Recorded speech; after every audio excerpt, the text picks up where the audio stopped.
Mini London McCluskieganj प्रकृति की गोद में बसा ड्रीम डेस्टिनेशन आपका कर रहा है इंतजार। आइए अपने यादगार लम्हों को बिताइए ड्रीम डेस्टिनेशन में। राजधानी रांची से महज 50 किलोमीटर दूर आपका अपना ड्रीम डेस्टिनेशन। द्रौपदी मुर्मू ने देश के 15वें राष्ट्रपति पद के लिए शपथ लेने के बाद कहा कि युवाओं और महिलाओं के हित में उनके लिए सर्वोपरि होंगे। इसके साथ ही एक आदिवासी महिला के देश के सर्वोच्च पद पर पहुंचना उनके लिए गर्व का विषय है।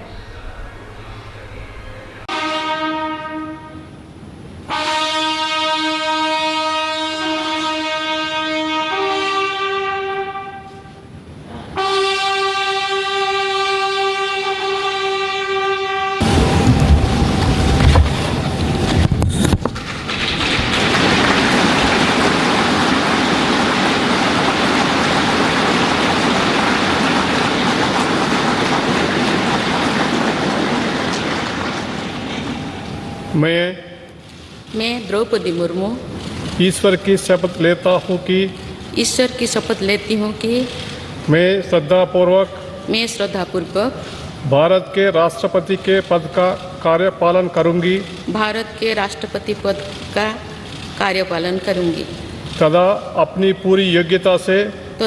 पूरी योग्यता से संविधान और विधि का संरक्षण और प्रतिरक्षण करूँगी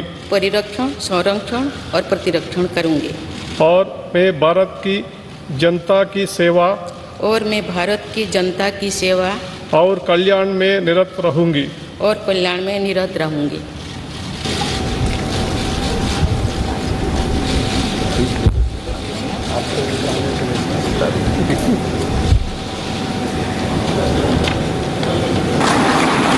आपका मत देश के करोड़ों नागरिकों के विश्वास की अभिव्यक्ति है।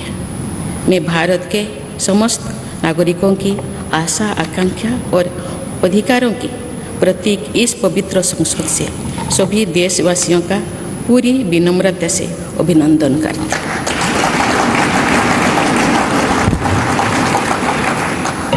आपकी आत्मीयता, आपका विश्वास और आपका सहयोग मेरे लिए इस नए दायित्व का निभाने में मेरी बहुत बड़ी ताकत रहेगी।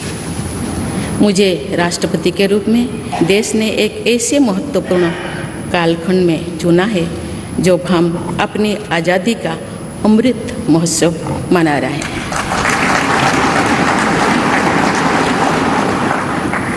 आज से कुछ दिन बाद ही देश अपनी स्वाधीनता के 75 वर्ष पूरी करेगा। ये भी एक संयोग है कि जब देश अपनी आज़ादी के 50वें वर्ष का पर्व मना रहा था तभी मेरे राजनीतिक जीवन की शुरुआत हुई थी और आज आज़ादी के 75वें वर्ष में मुझे ये नया दायित्व मिला है। ऐसे ऐतिहासिक समय में जब भारत अगले 25 वर्षों के विजन को हासिल करने के लिए पूरी ऊर्जा से जुटा हुआ है, मुझे ये जिम्मेदारी मिलना मेरा बहुत बड़ा सौभाग्य है। मैं देश की ऐसी पहली राष्ट्रपति भी हूँ जिसका जन्म आज़ाद भारत में हुआ है। हमारे स्वाधीनता सेनानियों ने आज़ाद हिंदुस्तान के हम नागरिकों से जो अपेक्षाएं की थी उनकी पूर्ति के लिए इस अमृत काल में हमें तेज गति से काम करना होगा। इन 25 वर्षों में अमृत काल की सिद्धि का रास्ता 2 पटरी पर आगे बढ़ेगा, सबका प्रयास और सबका कर्तव्य। भारत के उज्जवल भविष्य की नई विकास यात्रा हमें सबके प्रयास से करनी है, कर्तव्य पथ पर चलते हुए करनी ही है। काल यानी 26 जुलाई को कारगिल विजय दिवस भी है। ये दिन भारत की सेनाओं के शौर्य और संयम दोनों का ही प्रतीक है। मैं आज मैं आज देश की सेनाओं को तथा देश के समस्त नागरिकों को कारगिल विजय दिवस की अग्रिम शुभकामनाएं देती हूँ। देवियों और स्वजनों, मैंने अपनी जीवन यात्रा पूर्वी भारत में ओडिशा के एक छोटे से आदिवासी गांव से शुरू की थी। मैं जिस पृष्ठभूमि से आती हूँ वहाँ मेरे लिए प्रारंभिक शिक्षा प्राप्त करना भी एक सपने जैसा ही था, लेकिन अनेक बाधाओं के बावजूद मेरा संकल्प दृढ़ रहा और मैं कॉलेज जाने वाली अपने गांव की पहली बेटी थी।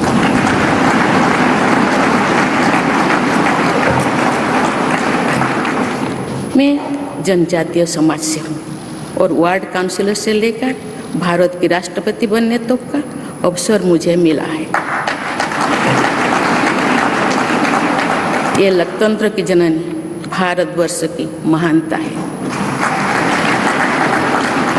ये हमारे लोकतंत्र की ही शक्ति है कि उसमें एक गरीब घर के पैदा होने बेटी, दूर सुदूर आदिवासी क्षेत्र में पैदा हुई बेटी भारत के सर्वोच्च संवैधानिक पद तक पहुंच सकती है।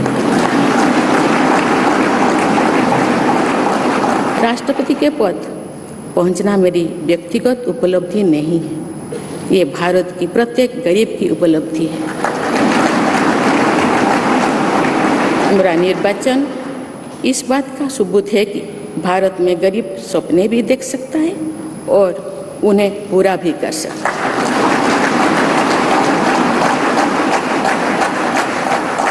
और ये मेरे लिए बहुत संतोष की बात है कि जो सदियों से वंचित रहे, जो जीवन विकास के लाभ से दूर रहे, वे गरीब, दलित, पिछड़े तथा आदिवासी मुझे ये अपना प्रतिबिंब देख सकते हैं।